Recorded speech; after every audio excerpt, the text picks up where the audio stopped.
record. Okay, we're setting up our MyOoVooDay and magically, ta-ta-ta. Let's see if it appears. It's still moving around. It's a live animal. Yeah. Lasse is in the center, and to my left, Mr. Phil Shapiro. Please, guys, introduce each other. Hi. Phil, go ahead yourself and be the first one. Take a minute or two, introduce yourself informally. I'm here in the Washington, D.C. area. I work at a public library.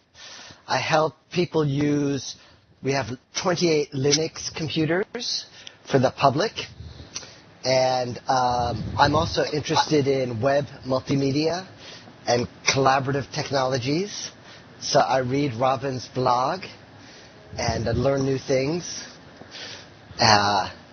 So I'm quite comfortable on the computers, both Macintosh, Windows, Linux, all three. Oh, fantastic. May I ask you, what did you come here for today? There was any specific expectations or desire for just coming here at this MyOoVooDay? It's my first time using Oovoo. It's my first time using Oovoo. And I like to see how well it records.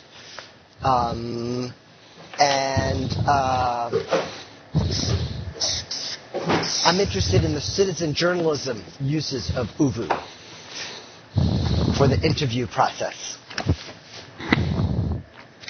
Great. All right. What about you, Lasse? I know you're in Spain. Tell us a little bit about yourself and how did you end up in that wonderful place over there? Yes, hello everybody. My name is Lasse and I'm from Finland originally. Right now I live here in the beautiful Mediterranean coastal town of Alicante in Spain. And I guess I came here because of the weather and because of the people. And I help small business owners to use Web 2.0 tools. And I do trainings in English and lately mostly in Spanish language. And that's why it's so great to learn from people like Robin, who is from or living in Italy.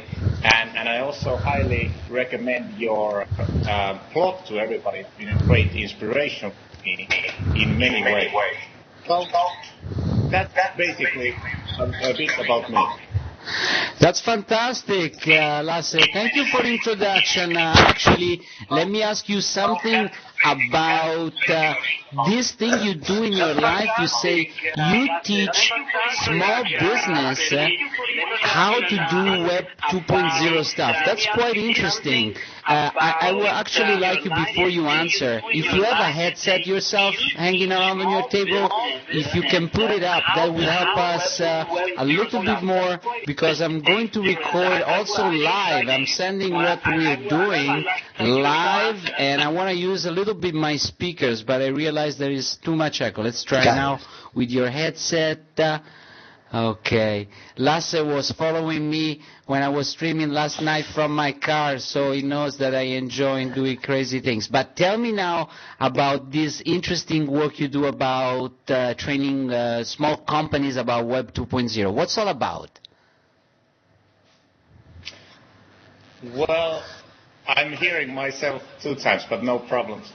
I think Web 2.0 helped everybody to express themselves and do marketing in a different way than Web 1.0. So I just think Web 2.0 is so full of opportunities that it's, big possibility for all companies and small business owners and everybody who wants to use internet. So that's basically it. Go ahead. And Lasse, maybe with your headset, if you plug into your speakers or headphone jack, that will prevent the echo. Is there a headphones or speakers jack on your computer? That isolates the audio. Yeah, the audio should be coming back to you. One of the three of us has a loop that's open. It's me. Look. Okay. Oh, it's you. I think it's me. Let's see if I can mute. Let me mute myself. Mute. Maybe this. How about now? Hello? Hello? No echo.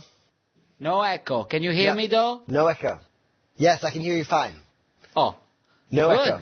Yes. So Fantastic. we had an open loop. We had an open feedback loop that was a little confusing. Yes. Great. If I may ask Lasse another question, Phil, I would like to know what are the courses about? When you go and teach a small business about Web 2.0, what are the things that get them interested and they want to do right away, for example? I still hear a bit of echo, but no problem.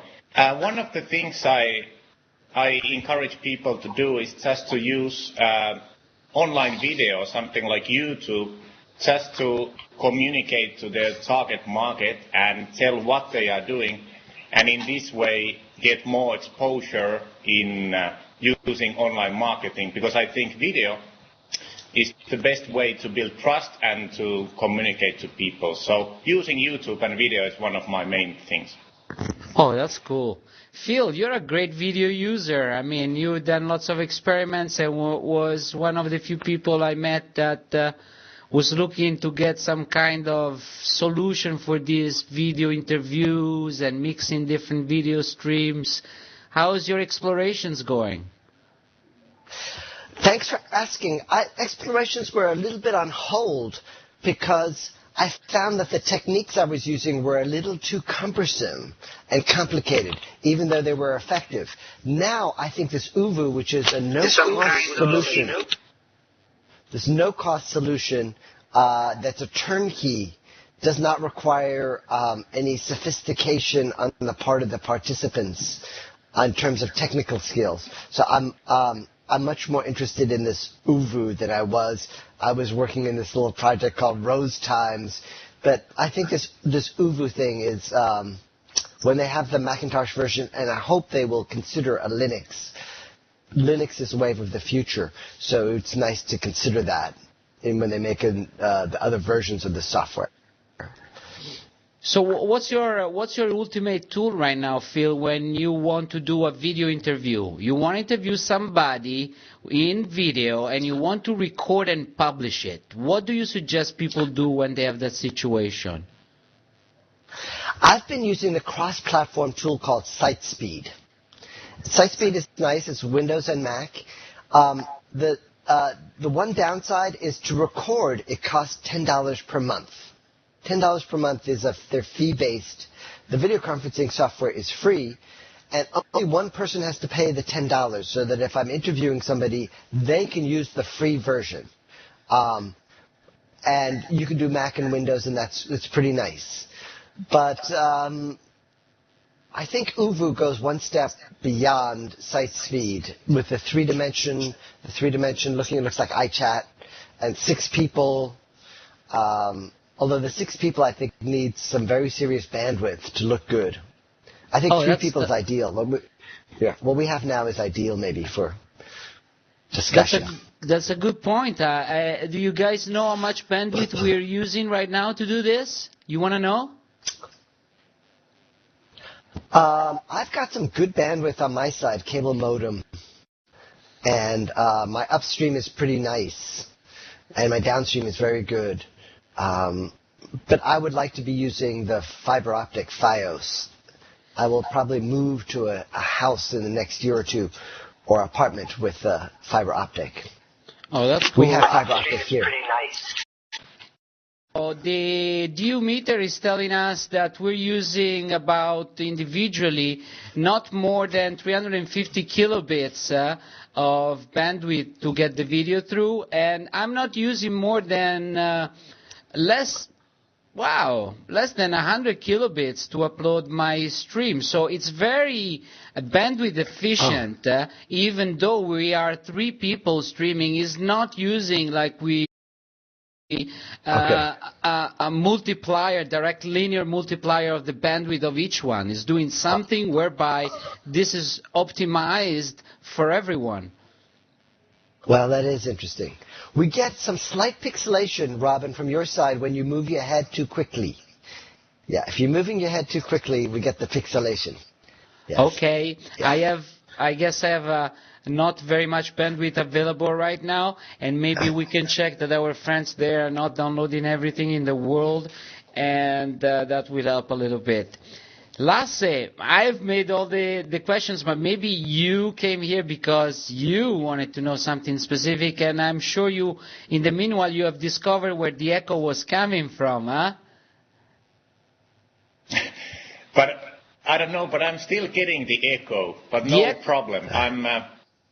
The echo is coming from the fact that you probably have a Master New Media web page open, and I'm also streaming this conversation on the site. So you're hearing both me talking to you live, and then after a little delay, you're also hearing the broadcast there. So maybe if you close Master New Media pages, that should get that echo away. Ah, sure. Let me do this right now. That's a good... I'm going to try recording on this side just to give you a notice. I'm going to hit the record button. Okay, cool. Wow. Oof, now it's better. Now it's better, huh? Are you guys there? Yeah. Oh. I'm here. Oh. That was funny. That was a good analysis. Good analysis, Robin. Yeah. You figured it out. Good, Lasse. So is there anything you want to know? You want to talk about or ask? Yes, there's a lot. I would like to ask first you, Robin. You have been like a grandfather of this new media and online video and everything. Can you share quickly your own story in a way that how online video has helped your business or your brand in some way? So can you just, focus on online video and tell how it has helped you? Well, online video has helped me mostly in getting people to get to know me better. That's basically what I have used video publishing online for. For those who are following this conversation live right now, which are sending me also some live messages, we are broadcasting via OOVoo, OOVOO again. And you can sign up for this conversation at MyOoVooDay right now. There are still some empty seats for the coming sessions. So back to your question, Lasse. The thing that I found valuable for me, because I'm not yet into the video promotion and distribution for making a business. I always explore these new fields with the spirit of an explorer, of an adventurer, somebody who wants to go out on vacation and, not have everything organized. So I go off from my hotel and I take some trails into the jungle, and usually I find some interesting beach where there is no one. Same thing for video. So what I did is try to document some of the stories that happened to me, or recount some of my own stories. And I've noticed that when I do that, even beyond my own original intentions, people really appreciate that, especially if in the story you've been very sincere, you've been genuine in sharing, the key parts and not just worrying about making yourself look good. These are very valuable stories. Also, I found out that going out and interviewing people, but not with the idea of doing interviews like television does. See, many of us have been brainwashed and try to replicate the communication models of traditional media in this new media, but that doesn't work very well.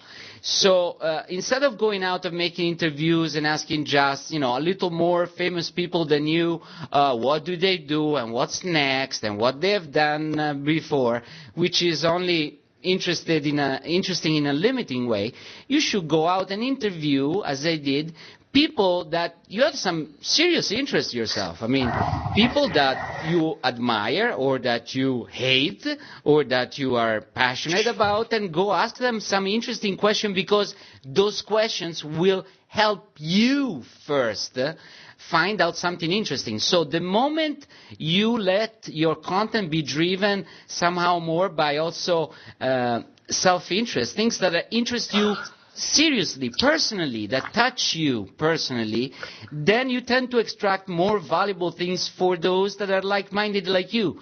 See, in traditional media, you had to satisfy a generic quid of people that, had an average profile. But now I don't have to do that. I only have to address those that like the way or the things that I talk about. So the more I go after the things that I really like about, the more I fuel the correct bonding, matching, finding of those like-minded people with me. That's what I think. Does that make any sense?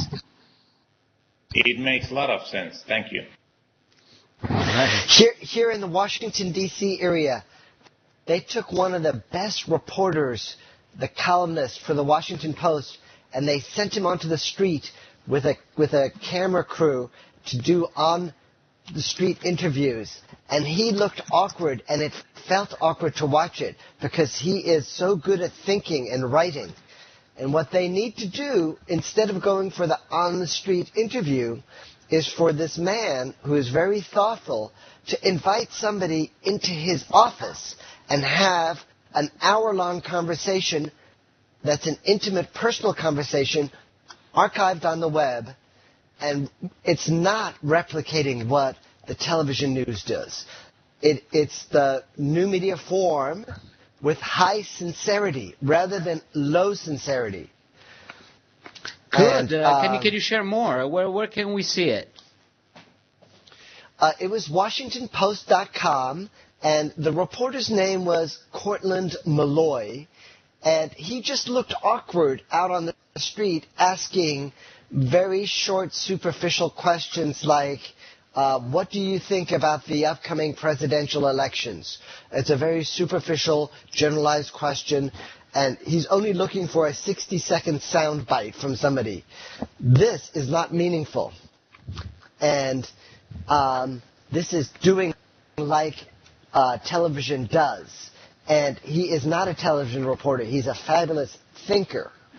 And so we want to have thinkers engage in more meaningful conversations, which means instead of him going out on the street, he must invite somebody into his office, and they must have a conversation that is genuine.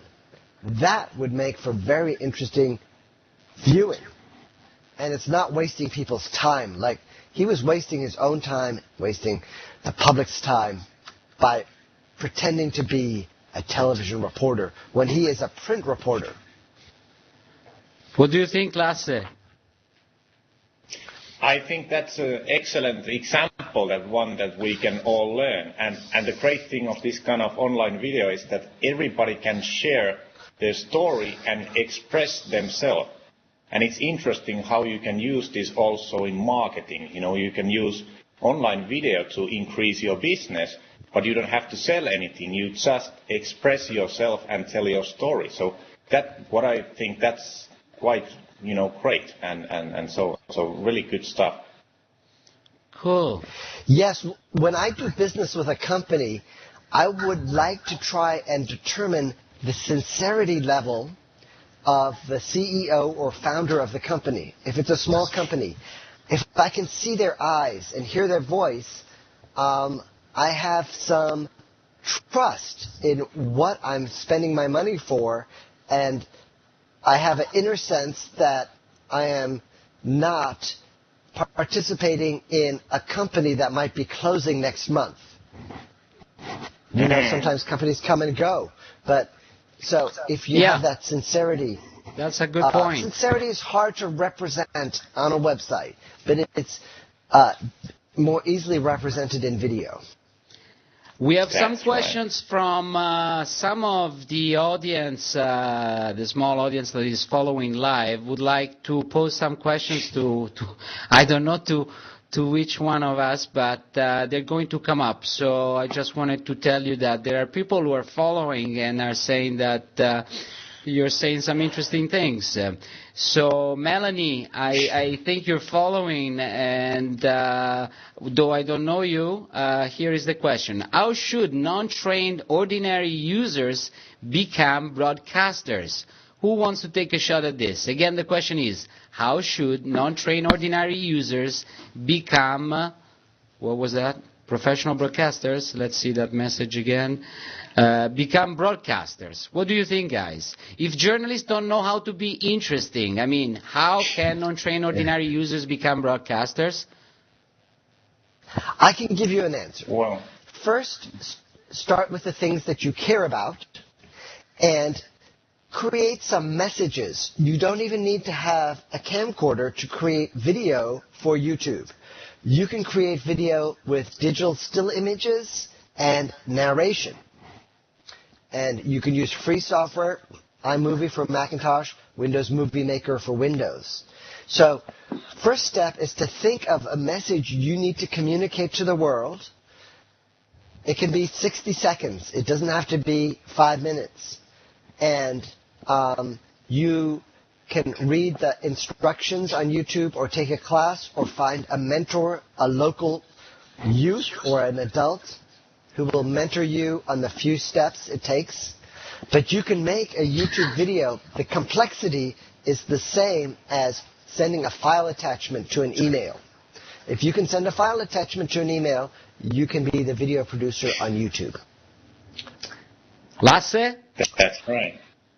Yeah, and I would add there something that when I started to check this online video thing, I found all this really confusing until one of my mentors, whose name is Dennis Kagania, he taught me that the most important thing is to define your target audience. So, like Phil was mentioning these messages, so you just identify to whom you want to talk. So think about like 6 people in your target market coming to your home and your living room, and you just talk to them. You are kind of like talking to them, but you are looking to your webcam, and then you tell what you want to tell, like Phil was saying, these messages. But first you define your target market, and you use this kind of way, and then you just give value to your target market. And I think that's like the so simple formula. Number 1, target market. Number 2, give value to the target market. And everybody can do it. Plus, it doesn't cost anything, and you can have amazing success with that. Sincerity, connection, message. That's how Melanie McBride, who's following us live, is commenting on your feedback. I think we did have a great chat together, guys. I would like to bring it to an end so that I can open up the next one for another few people, but I really enjoyed it having this short time with you. And MyOoVoo really made it good for us, I think. Yes. Thank you, Lasse.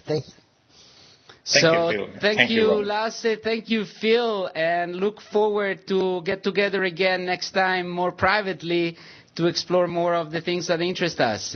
Thanks again to both of you. Bye-bye. Ciao, ciao. Thank you. Ciao. Ciao. Ora as mais vai, as mais feias, como gatos a sangue.